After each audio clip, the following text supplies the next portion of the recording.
नमस्कार, दिन भर की बड़ी खबरों में आपका स्वागत है। मैं हूं आंचल।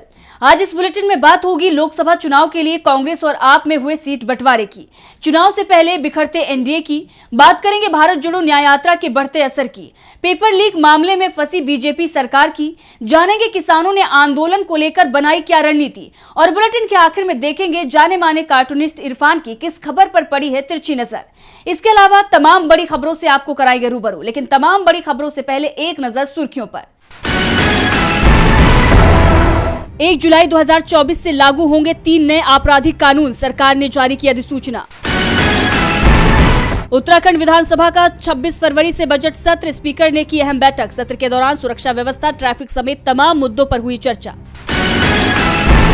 आरजेडी नेता तेजस्वी यादव की जन विश्वास यात्रा का पहला चरण हुआ समाप्त। गया में सीएम नीतीश कुमार पर कसा तंज, कहा नीतीश के मन में था खोट। रांची टेस्ट में इंग्लैंड पहुंचा मजबूत स्थिति में। खेल के दूसरे दिन भारत ने 7 विकेट पर बनाए 219 रन, अभी भी इंग्लैंड से 134 रन पीछे भारत। तो ये थी सुर्खियां। अब बात आज की सबसे बड़ी खबर की। इंडिया गठबंधन ने बीजेपी को उसके ही गढ़ में घेरने की रणनीति तैयार कर ली है। बीजेपी को जहां 2019 में बड़ी जीत मिली थी, वहीं उसे मात देने की इस बार तैयारी है। गठबंधन में सीट बंटवारे का राज्यवार ऐलान होना शुरू हो गया है।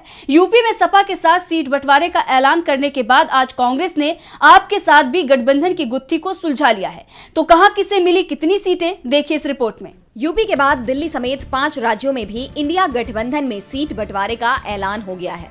आप कांग्रेस में साझा उम्मीदवार उतारने पर सहमति बन गई है, जिससे बीजेपी को जोरदार झटका लगा है। जी हां, लोकसभा चुनाव 2024 के लिए दिल्ली और गुजरात समेत 5 राज्यों में आम आदमी पार्टी और कांग्रेस के बीच सीटों के बंटवारे की शनिवार को आधिकारिक घोषणा हो गई।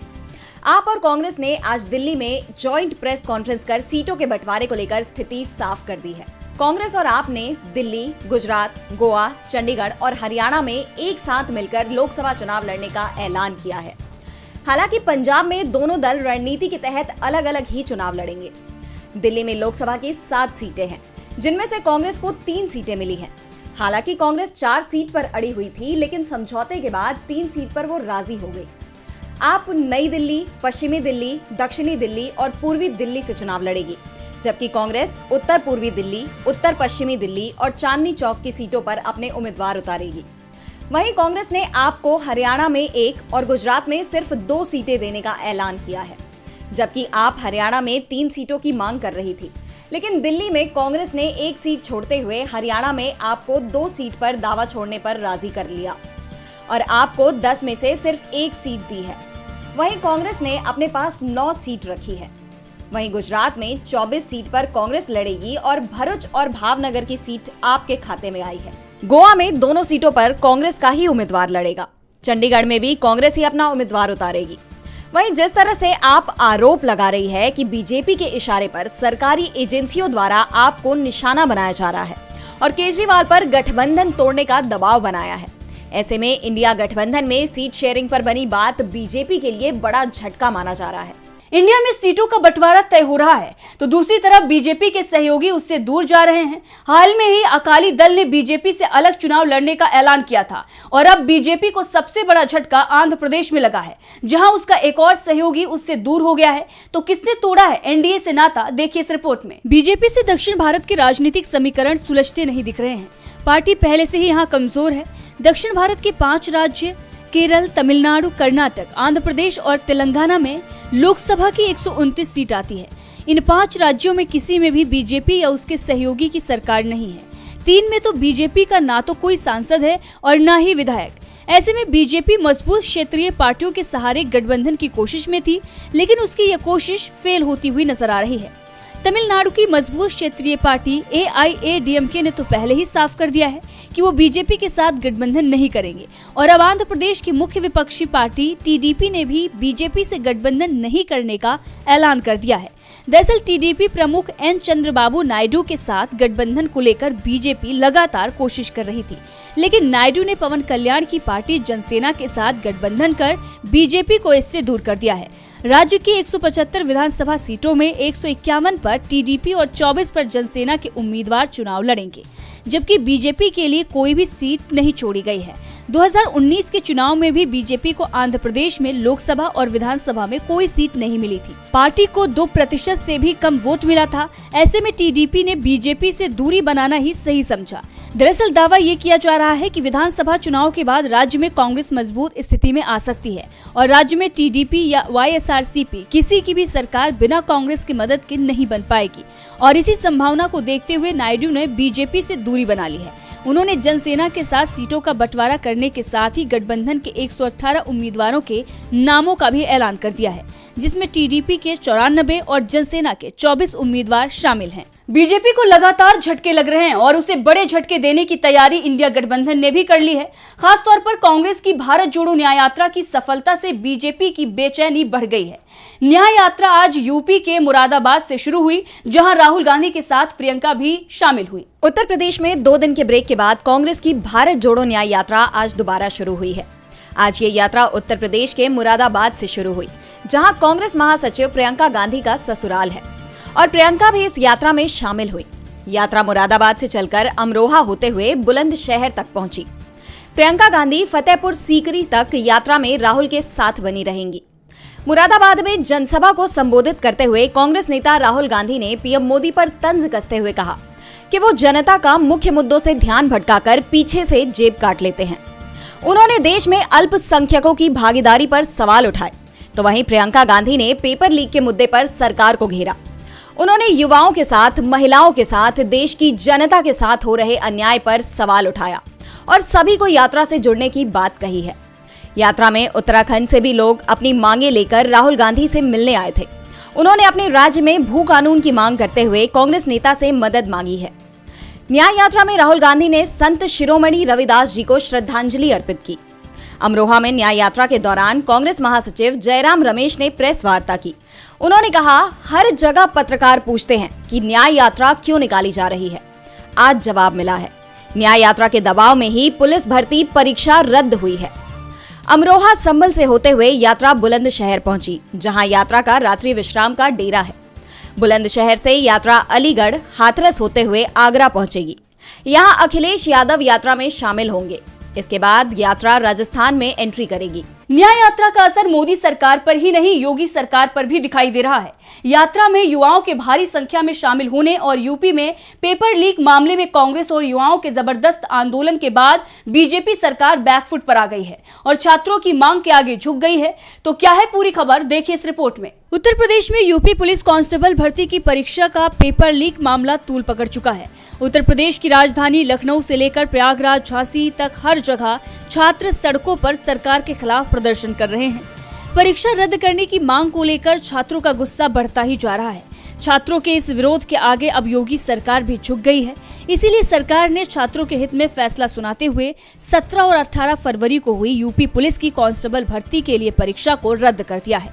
इसके साथ ही मुख्यमंत्री योगी आदित्यनाथ ने उत्तर प्रदेश पुलिस भर्ती और प्रोन्नति बोर्ड यानी UPPRPB को अगले 6 महीने में कांस्टेबल भर्ती के लिए दोबारा यूपी पुलिस एग्जाम आयोजित कराने का आदेश दिया है।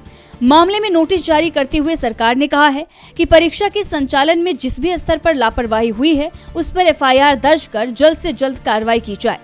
मामले में जांच के लिए STF के गठन के निर्देश भी दिए गए हैं। अब आपको बता दें कि छात्रों की मांग के समर्थन में कांग्रेस महासचिव प्रियंका गांधी ने बीजेपी सरकार से सवाल किया था कि कौन कराता है ये पेपर लीक, कैसे होता है ये पेपर लीक। चांद मंगल पर जाने वाला हमारा देश एक फुल प्रूफ परीक्षा नहीं करा सकता, जहां एक युवा की मेहनत चोरी ना हो, उसके भविष्य पर डाका ना पड़े। इसके पहले भी कांग्रेस नेता राहुल गांधी समेत विपक्ष के अन्य नेताओं ने भी राज्य में पेपर लीक के मुद्दे पर सवाल उठाए हैं, छात्रों के लिए न्याय की मांग की है। हालांकि सरकार ने फिलहाल छात्रों को राहत तो दे दी है, लेकिन पेपर लीक की समस्या का इसे हल नहीं माना जा सकता। युवाओं के आंदोलन के आगे योगी सरकार झुक गई और यूपी पुलिस की भर्ती परीक्षा को रद्द कर दिया गया। ऐसे में सवाल ये उठ रहा है कि केंद्र की मोदी सरकार किसानों की मांग कब सुनेगी। तो किसानों ने भी अगले 4 दिनों के आंदोलन का बड़ा प्लान तैयार कर लिया है। किसान आंदोलन का मुद्दा देश भर में तूल पकड़ रहा है। बीते 12 दिनों से किसान अपनी मांगों को लेकर सरकार के खिलाफ दिल्ली कूच की कोशिश में जुटे हुए हैं। फिलहाल किसानों ने दिल्ली कूच की योजना में बड़ा बदलाव किया है। किसानों का दिल्ली कूच 29 फरवरी तक के लिए टाल दिया गया है। किसान नेता सरवन सिंह पंढेर ने कहा कि अब आंदोलन को लेकर आगे की रणनीति की घोषणा 29 फरवरी को ही की जाएगी। शंभू बॉर्डर पर किसानों ने पक्का मोर्चा लगाना शुरू कर दिया है। उनका कहना है कि उन्हें सिंधु या टीकरी बॉर्डर तक पहुंचने नहीं दिया जा रहा, इसलिए वो यहीं डेरा डालेंगे। किसानों ने आगामी 4 दिन का अपना प्लान बनाया है, जिसके तहत शंभू और खनौरी बॉर्डर पर शनिवार शाम को शुभकरण की याद में कैंडल मार्च निकाला गया। 25 फरवरी को इन दोनों ही स्थानों पर किसान नेता विश्व व्यापार संगठन की नीतियों से सभी को अवगत कराएंगे। 26 फरवरी को देश भर के गांव में WTO का पुतला फूका जाएगा। 27 फरवरी को SKM के राष्ट्रीय समिति और किसान मजदूर संघर्ष समिति के दोनों सीमाओं पर बैठक होगी और अगले दिन उनकी संयुक्त बैठक होगी, जिसके बाद किसान अपने अगले चरण की घोषणा करेंगे। वहीं खनौरी बॉर्डर से हरियाणा पुलिस ने युवा किसान प्रीतपाल सिंह की गिरफ्तारी का मामला भी तूल पकड़ चुका है। मामले में पंजाब एवं हरियाणा कोर्ट ने हरियाणा सरकार को नोटिस जारी कर जवाब मांगा है। हरियाणा पुलिस पर किसान प्रीतपाल को प्रताड़ित करने के आरोप लगाए गए हैं। इसी बीच कांग्रेस ने आंदोलन को पूरी तरह से समर्थन देने का फैसला किया है। पार्टी ने युवा किसान शुभकरण सिंह की जान जाने के मामले में संगरूर में प्रदर्शन किया। इसमें कांग्रेस के प्रदेश प्रमुख अमरिंदर सिंह राजा वणिंग समेत कई सीनियर नेता व समर्थक शामिल हुए। शुभकरण मामले को लेकर किसान अपनी FIR की मांग पर अड़े हुए हैं। किसानों के आगे मोदी सरकार झुकेगी ये तय माना जा रहा है, और अगर नहीं झुकेगी तो लोकसभा चुनाव में उसे इसका बड़ा नुकसान उठाना पड़ेगा, ये भी तय हो गया है। इसी बीच बीजेपी पर दबाव बढ़ाने के लिए कांग्रेस ने भी प्लान तैयार कर लिया है। तो क्या है कांग्रेस का प्लान, देखिए इस रिपोर्ट में। लोकसभा चुनाव नजदीक है, सभी पार्टियां जोर शोर से चुनाव की तैयारी में लगी हुई हैं। विपक्ष की इंडिया गठबंधन में भी बैठकों का दौर चल रहा है। इसी बीच कांग्रेस से बड़ी खबर सामने आई है। कांग्रेस जल्द ही लोकसभा चुनाव के लिए अपने उम्मीदवारों का ऐलान कर सकती है। बताया जा रहा है कि कांग्रेस चुनाव के ऐलान से पहले ही अपने उम्मीदवारों की पहली सूची जारी करने की कोशिश में जुटी हुई है। पार्टी के एक वरिष्ठ नेता के हवाले से मिली जानकारी के मुताबिक लोकसभा चुनाव के लिए बनाई गई विभिन्न स्क्रीनिंग समितियों ने ज्यादातर सीट पर संभावित उम्मीदवार का पैनल तैयार कर लिया है। कांग्रेस की केंद्रीय चुनाव समिति की बैठक में संभावित उम्मीदवारों के नाम पर फाइनल चर्चा होगी और कयास ये लगाए जा रहे हैं कि 27-28 फरवरी को पहली सूची जारी कर दी जाएगी। पहली सूची में पार्टी के वरिष्ठ नेताओं समेत उन राज्यों में उम्मीदवारों के नाम की घोषणा की उम्मीद लगाई जा रही है जहां कांग्रेस और भाजपा आमने सामने है। पहली सूची में पार्टी अपने अधिकांश सांसदों के नाम जारी कर सकती है। वैसे ये भी संकेत मिल रहे हैं कि कांग्रेस इस बार करीब अपने 1 दर्जन सांसदों के टिकट काट सकती है। वहीं कुछ राज्यों में अभी कांग्रेस का अपने गठबंधन सहयोगियों के साथ सीटों का बंटवारा तय नहीं हो पाया है। ऐसे में कांग्रेस की कोशिश है कि 27 फरवरी तक सहयोगियों के साथ सीटों का बंटवारा कर लिया जाए, जिसके बाद लिस्ट घोषित की जाएगी। कांग्रेस करीब 100 उम्मीदवारों के नामों का ऐलान करने वाली है। दरअसल कोशिश ये है कि लोकसभा चुनाव के ऐलान से पहले ही अधिकांश सीटों पर उम्मीदवारों का ऐलान कर दिया जाए, क्योंकि आयोग भी चुनाव का ऐलान कभी भी कर सकता है और इसे लेकर उसने राज्यों को सख्त निर्देश जारी कर दिए हैं। तो क्या है चुनाव आयोग का सख्त निर्देश, देखिए इस रिपोर्ट में। 10 मार्च के बाद कभी भी चुनाव आयोग लोकसभा चुनावों की तारीखों का ऐलान कर सकता है। लोकसभा चुनाव 6 से 8 चरणों में हो सकते हैं।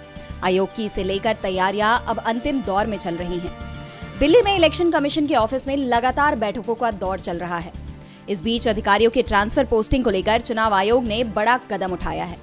चुनाव आयोग ने सभी राज्य सरकारों को सख्त आदेश दिया है। आयोग ने कहा कि जिन अधिकारियों को एक ही जिले में 3 साल पूरे हो चुके हैं, उनका तत्काल ट्रांसफर किया जाए, उन्हें किसी दूसरे जिले में भेज दिया जाए। और अब आयोग ने ये भी साफ कर दिया है कि ऐसे अधिकारियों को उसी संसदीय क्षेत्र के किसी अन्य जिले में तैनात नहीं किया जाएगा। दरअसल कई संसदीय सीटों में 2 या 3 जिले तक आ जाते हैं और आयोग का साफ कहना है कि अधिकारी का ट्रांसफर होगा तो जिला ही नहीं, संसदीय सीट में भी तब्दीली होगी। इसमें वे अधिकारी शामिल हैं जो सीधे या पर्यवेक्षी क्षमता में किसी भी तरह से चुनाव कार्य से जुड़े हुए हैं। यह आदेश उन राज्यों और केंद्र शासित प्रदेशों पर लागू नहीं होगा जहां लोकसभा की 1 या 2 सीटें हैं। और बुलेटिन के आखिर में देखते हैं जाने माने कार्टूनिस्ट इरफान की किस खबर पर पड़ी है तिरछी नजर।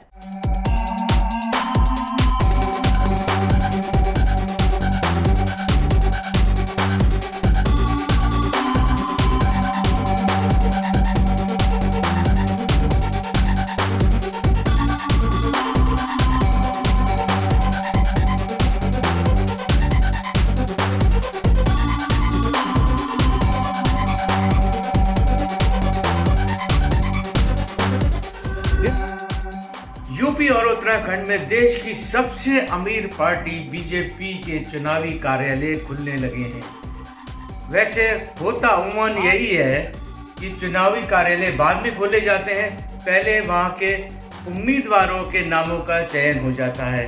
लेकिन जब चुनाव ही किसी और के चेहरे पर और नाम पर लड़ा जाना है तो फिर उम्मीदवारों के नाम तो एक सिर्फ खानापुरी की ही बात होती है।